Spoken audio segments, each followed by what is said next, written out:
Hello everyone, I am Dr. Sujaya, Assistant Professor, AJ Institute of Engineering and Technology. In this video, I am discussing about semiconductors. We all know that semiconductors plays an important role in the world of electronics. Semiconductors are an essential component of electronic devices, enabling advances in communication, computing, healthcare, military system, transportation, clean energy, and countless other applications. Let us discuss about semiconductors today. The contents of today's topic: introduction, fundamentals of semiconductors, career concentration in semiconductors, relation between Fermi energy and energy gap, expression for electrical conductivity, Hall effect, numerical problems. First, we'll see how semiconductors are different from conductors and insulators. Conductors which allow the flow of charges when the voltage is applied. Even semiconductor also allows the flow of charge when the voltage is applied, but insulators does not allow the flow of charges even when the voltage is applied. In terms of resistivity, metal has got very low resistivity. It is always less than 10 to the power minus 6 ohm. Suppose if we take silver and gold, they are the very good conductors of electricity. The resistivity in the range of minus 8 ohm meter. Semiconductor, the resistivity is in the order of 10 to the power minus 4 to 10 to the power plus 4 ohm meter. Silicon, the resistivity in the range of 10 to the power 2 ohm meter. In case of germanium, the resistivity is in the order of minus 1 ohm meter. And insulator has got very large resistivity. It is always greater than 10 to the power 6 ohm meter. If we take a glass, the resistivity is in the range of 10 to the power 10 ohm meter, and quartz is about 10 to the power 18 ohm meter. TCR, in terms of TCR means temperature coefficient resistivity. That means variation of resistivity with temperature. It is positive in case of conductor. That means with increasing temperature, resistivity of the metal or conductor is also increases. But in case of semiconductor and insulator, as the temperature increases, resistivity decreases. And valence electrons, conductor has got one valence electron. Semiconductor, there are 4 valence electrons, and insulator, there is a 8 valence electron. Band gap means it is the gap between the valence band and the conduction band. It is also called energy gap. In case of conductor, the band gap is 0. Both conduction band and valence bands are overlapping each other. In semiconductor, there is a small energy gap or band gap that is less than 3 electron volt. If we take a silicon, the band gap of silicon is 1.2 electron volt, and in germanium it is 0.7 electron volt, and insulator has got large band gap or energy gap. It is always greater than 3 electron volt. If we take alumina is a insulator. Its energy gap is in terms of 8 electron volts, and silicon oxide it is 9 electron volts. And some of the examples for conductors: gold, silver, copper, aluminium. These are all the very good conductors of electricity. And semiconductors examples are silicon, germanium, and compound semiconductors like gallium arsenide, gallium phosphate, indium phosphate, etc. Insulators, ceramics, rubber, glass, wood, air, mica, plastics, etc.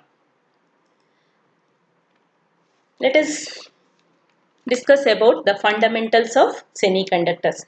Semiconductors are mainly two types. One is intrinsic semiconductor and extrinsic semiconductor. Intrinsic semiconductors are pure semiconductors. Extrinsic semiconductor, they are the impure semiconductors. There are two types: N-type semiconductor and P-type semiconductor.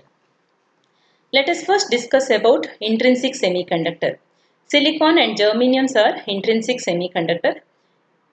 This picture shows the crystal lattice of silicon. The atomic number of silicon is 14, and it has got 4 valence electrons. Here 4 outermost electrons will form a tetrahedral bonding with the other silicon atoms. That means neighboring silicon atom. Intrinsic, so there are no free electrons in the pure silicon. Intrinsic semiconductor is a pure semiconductor whose conductivity is only due to thermal excitation of electrons from the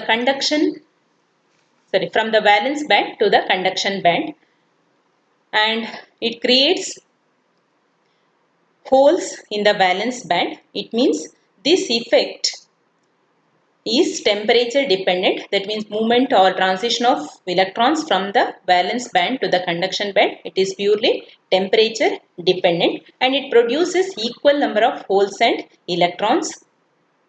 Holes and electrons are the charge carriers.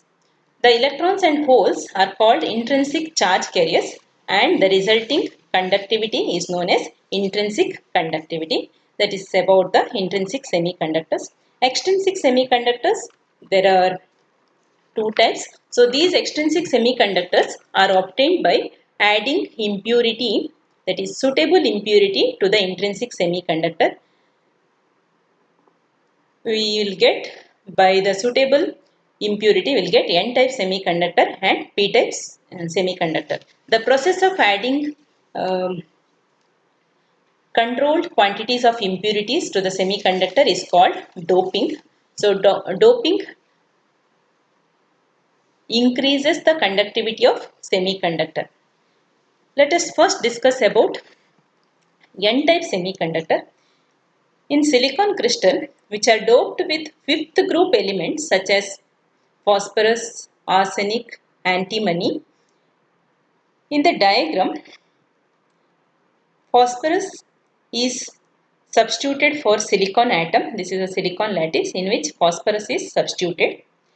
4 of the 5 electrons in the outermost orbit of the phosphorus atom take part in the tetrahedral bonding with the 4 silicon neighbors. Phosphorus has got 5 valence electrons. Only 4 electrons takes part in the tetrahedral bonding with the neighboring silicon atoms. The 5th electron cannot take part in the discrete covalent bonding. So this is a 5th atom. This cannot take part in the covalent bonding. It loosely bound to the parent atom. The electron of the phosphorus atom is moving in the field of silicon crystal. The phosphorus atom is donate its electron to the semiconductor. The energy level of the 5th electron is called the donor level. In terms of energy level, we can find a extra energy level between valence band and the conduction band. So that is called the donor level. It is due to the donation of 1 electrons from the phosphor.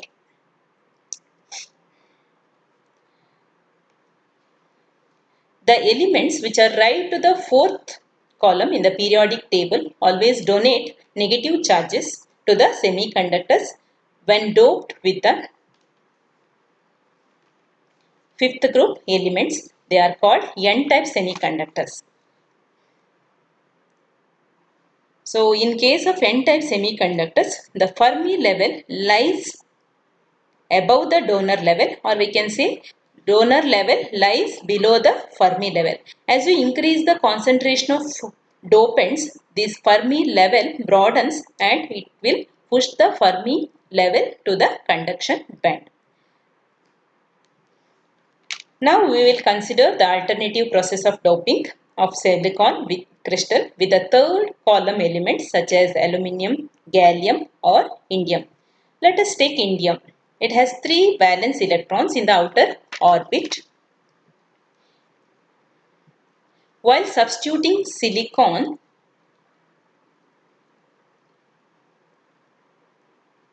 in the crystal, it needs an extra electron to complete the tetrahedral arrangement of bonds around it. The extra electron can come only from the neighboring silicon atom. So there is a deficiency of 1 electron. Thereby it creates the vacant site which is called the hole on the silicon site. indium accepts one electron, the energy level of this impurity atom is called the acceptor level, and this acceptor level lies just above the valence band. This type of trivalent impurities are called the acceptor impurities, and the semiconductor doped with acceptor impurities are called the p-type semiconductors. So in p-type semiconductor, the acceptor level lies above the Fermi level. So in p-type semiconductor, Fermi level lies in between the acceptor level and the top of the valence level. So same as in the case of n-type semiconductor, if we increase the concentration of acceptor atoms, the acceptor level broadens and pushes the Fermi level into the valence band. In a heavily doped p-type semiconductor, we can find the Fermi level in the valence band. Next, we will see how the conductivity of the semiconductor varies. First, we will concentrate on the electron density, that means number of electrons or number of charge carriers per unit volume of the material, as well as the number of hole concentration, that is hole density per unit volume. The electron density or number of electrons per unit volume is given by 2 into 2 pi m e star kt by h square to the power 3 by 2 e to the power e minus ef minus eg by kt, where m e star is the effective mass of the electron, k is the Boltzmann constant, its value is 1.38 into 10 to the power minus 23 joule per Kelvin, t is the temperature, h square is the Planck's constant, h is the Planck's constant. So this term we have discussed in the electrical conductivity of metals also. The second term is obtained by considering this energy level diagram. Let us take the n-type semiconductor, because in n-type semiconductor, electrons are the majority carriers. N-type semiconductor, electrons are lie in the conduction band. So this energy gap is Eg, or forbidden gap, it is Eg. And in the heavily doped n-type semiconductor, the Fermi level lies in the conduction band, that is just above this Ec. So here, so electrons are present in this region. That is why the term Ef minus Eg, this corresponds to Ef, this corresponds to Eg. So Ef minus Eg by Kt. And hole density, that is number of holes per unit volume, hole density, it is 2 into 2 pi m h star kt by h square to the power 3 by 2 e to the power minus ef by kt. Here m h star is the mass of the holes, effective mass of the holes, k Boltzmann constant, t temperature, h Planck's constant. We'll see why this ef minus ef by kt. In p-type semiconductor, the Fermi level lies in the valence band, that is why this corresponds to E equal to 0, this level corresponds to E equal to Eg, and this level corresponds to minus Ef, that is why the term minus Ef by Kt. So with the help of the electron density, we will derive the expression for electric current in a semiconductor. Okay, before that we will discuss about the Fermi level in the intrinsic semiconductor. The electron concentration and hole concentration is given by these two equations. So we'll see about the intrinsic semiconductor. So in intrinsic semiconductor, number of holes is equal to number of electrons. So Ne is equal to Nh, concentration of electrons and concentration of holes are equal. So rearranging this equation, we'll get mH star, that is the ratio of effective mass of the holes and electrons to the power 3 by 2 is equal to e to the power minus Ef, e to the power minus Ef plus Eg by kT. So minus Ef becomes minus 2Ef and constant terms will cancel each other plus Eg. So this is, sorry,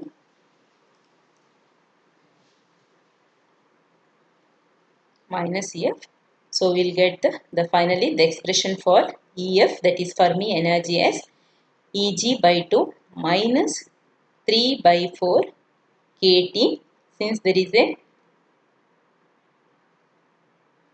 Eg term, exponential term which is replaced with Ln. By removing this exponential form, Ln will come into picture, that is log E, ratio of effective mass of the holes to the effective mass of the electrons. Experimentally, mH value and me value, or in practical applications both are same. So mH is equal to me.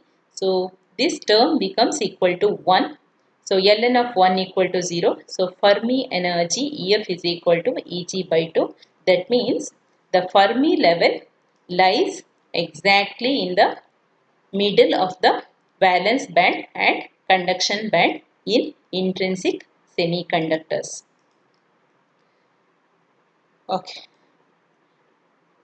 We'll find the expression for electrical conductivity in intrinsic semiconductor.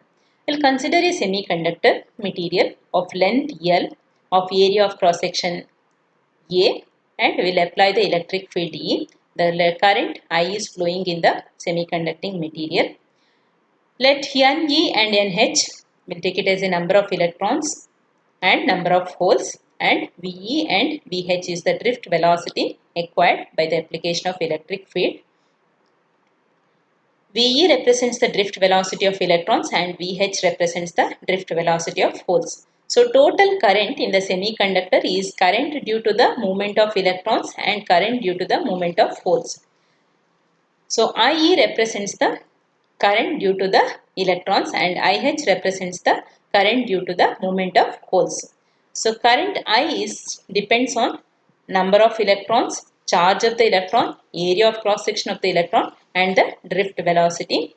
So the same equation we have studied in the metals also. So current I is equal to NeAVe. Similarly, IH, NheAVh. NH represents the number of holes. We know that current density equal to current flowing per unit area, that is I by A. So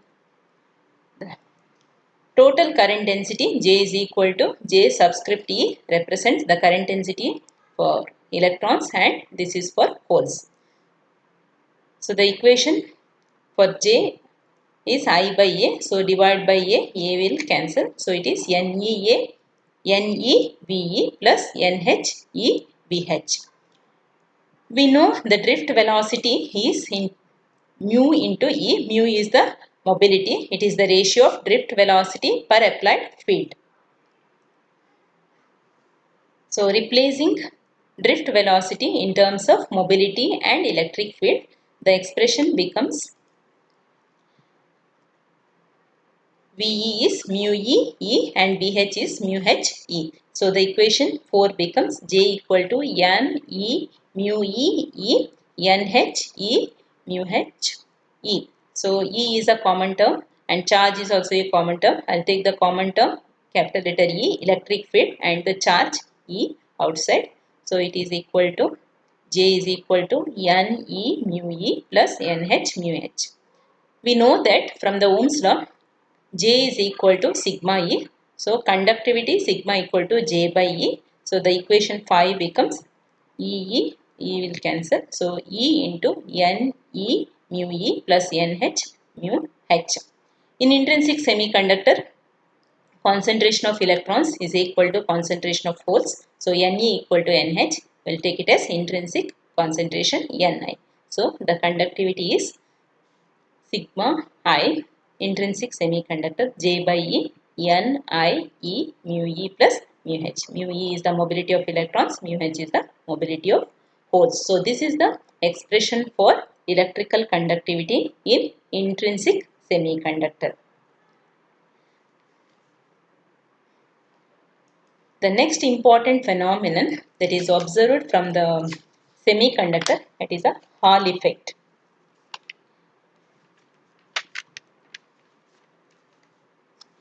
So this Hall effect, it was discovered by Hall in 1879. So Hall effect, when we take a current carrying conductor, if the current carrying conductor, if it is placed in a magnetic field, it will produce an electric field.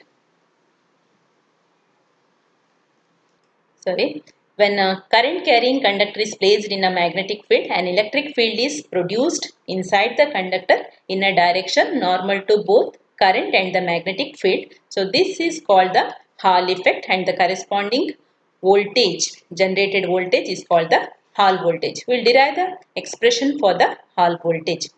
Let us consider a rectangular slab of a semiconducting material of thickness W, in which current I is flowing in a positive x direction. Let the semiconductor be of n-type material. That means the charge carriers are electrons. The magnetic field is applied along the z direction. When the magnetic field is introduced, the Lorentz force is described as F subscript L, Fl, causes the electron bends downwards. What is this Lorentz force? When a moving charge is subjected to the influence of magnetic field, it experiences a force that is called the Lorentz force. Suppose the charge is moving with the velocity v, the magnetic field is capital letter B, then the Lorentz force is B E V sin theta.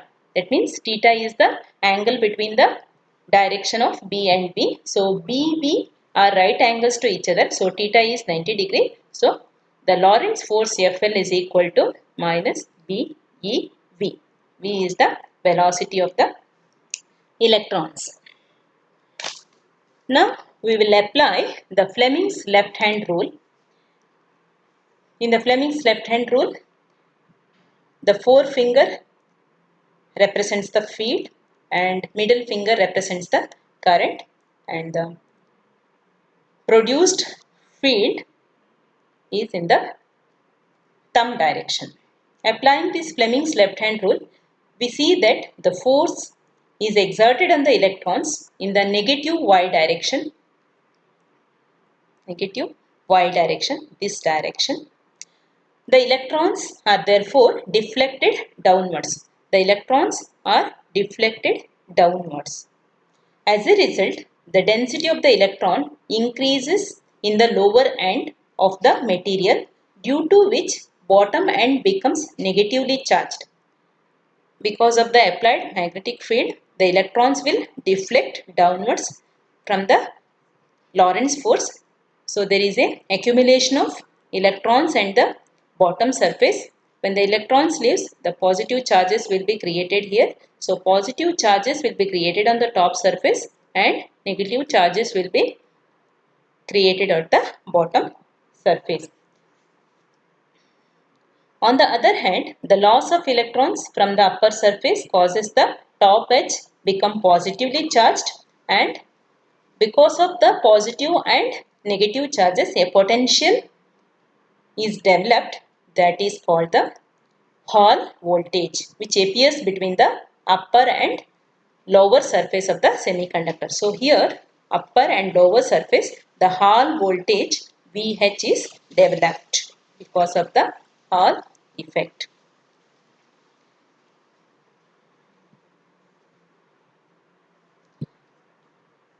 So let us see what happens or how to derive the expression for this Hall voltage.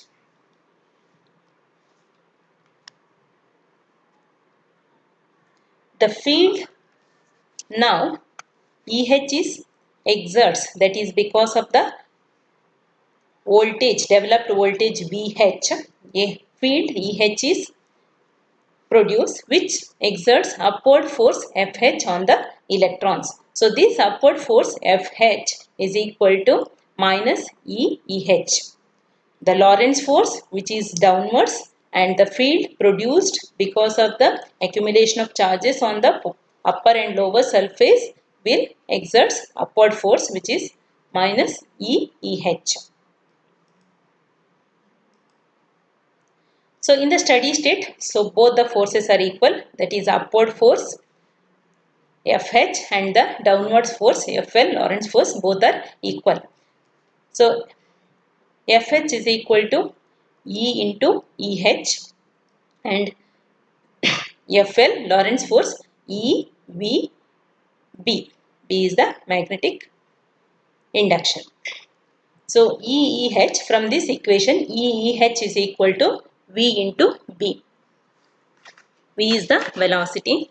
So we also know that electric field is voltage per unit length. So VH by D. D is the difference. The difference, this difference D. So VH is equal to EHD. Again we can rewrite VH is equal to EHD. So VH is equal to EH is VB, from the equation 1 EH is VB. So VBD. So velocity V is equal to J by NE. So current density J is I by A. So J is equal to NEV.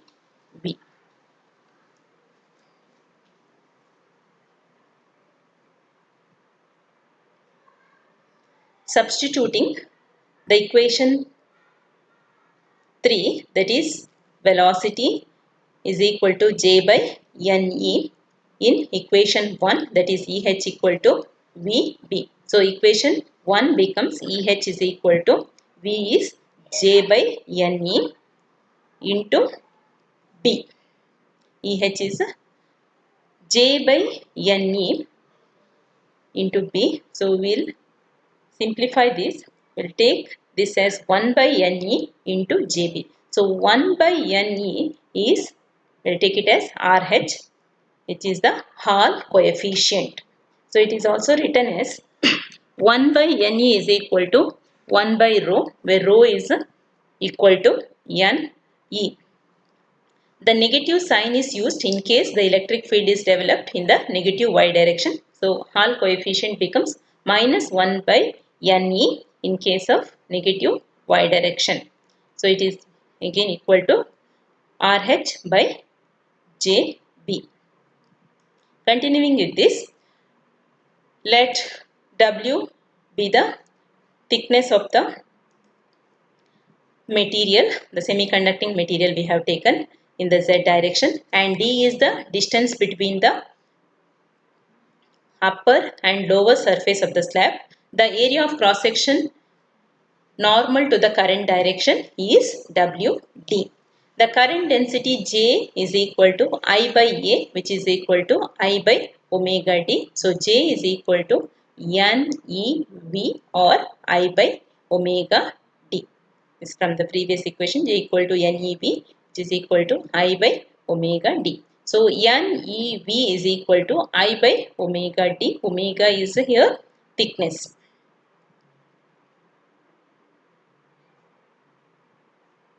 V is equal to 1 by N omega D, which is equal to 1 by rho omega D, which is equal to NE into equal to rho. From the equation 2, BVD, which is equal to VH, Hall voltage. So B is equal B into 1 by rho omega D, that is V, into D is equal to VH. Substituting here. So rearranging VI, VH, VH is taken to the denominator into omega equal to rho. So rho is the NE, which is the carrier density. which is determined by knowing the magnetic field. So applying magnetic field, the current flowing in the conductor, and omega, the width of the semiconducting material, and measuring the Hall voltage, we can measure the charge carrier concentration of the material. What are the applications of this Hall effect? So Hall effect, we can determine the type of semiconductor, whether it is N type or P type, depending on the carrier concentration. And also we can determine the carrier concentration. We can calculate the magnetic flux density, also the power in the electromagnetic wave. So these are all the four important applications of the Hall effect. Next we will move on to the numerical problems. So first problem,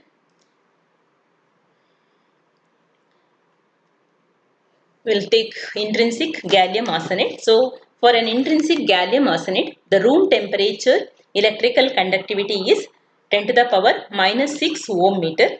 The electron and hole mobilities are respectively 0.85 meter square per volt second and 0.04 meter square per volt second. Compute the intrinsic carrier concentration at room temperature. In the problem, the conductivity is given, it is 10 to the power minus 6 per ohm meter. Mobility of the electrons is given, mobility of the holes is given.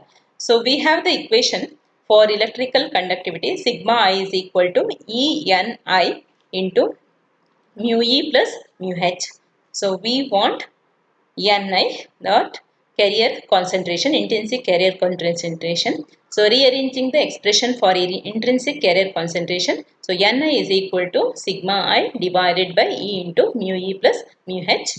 So substituting for mu E, mu H, E is the charge of the electron, 1.6 into 10 to the power minus 19.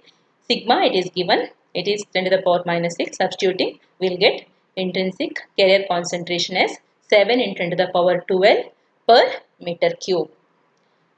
Next problem. In the problem, the some of the data are given. The following data are given for intrinsic germanium at 300 Kelvin. Intrinsic carrier concentration, it is given 2 into 10 to the power 19 per meter cube. The electron and hole mobilities are respectively, that is mu E and mu H, 0.39 into meter square per volt second and 0.19 meter square per volt second. Calculate the resistivity of the sample. So Ni is given, mu E is given, mu H is given. So we have to calculate the resistivity. We know that resistivity is the reciprocal of conductivity. So 1 by rho resistivity is equal to sigma I into equal to N I into E into mu E plus mu H. So it is 0.449 ohm meter. The third problem is about the Hall effect. So the Hall coefficient of a material is minus 3.682 into 10 to the power minus 5 meter cube per coulomb. What is the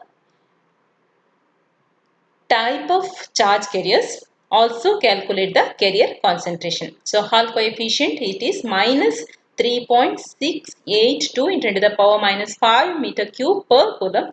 Since Hall coefficient is negative, the charge carriers concentrations are electrons. So Hall coefficient RH is 1 by Ne. So N is equal to 1 by RHE.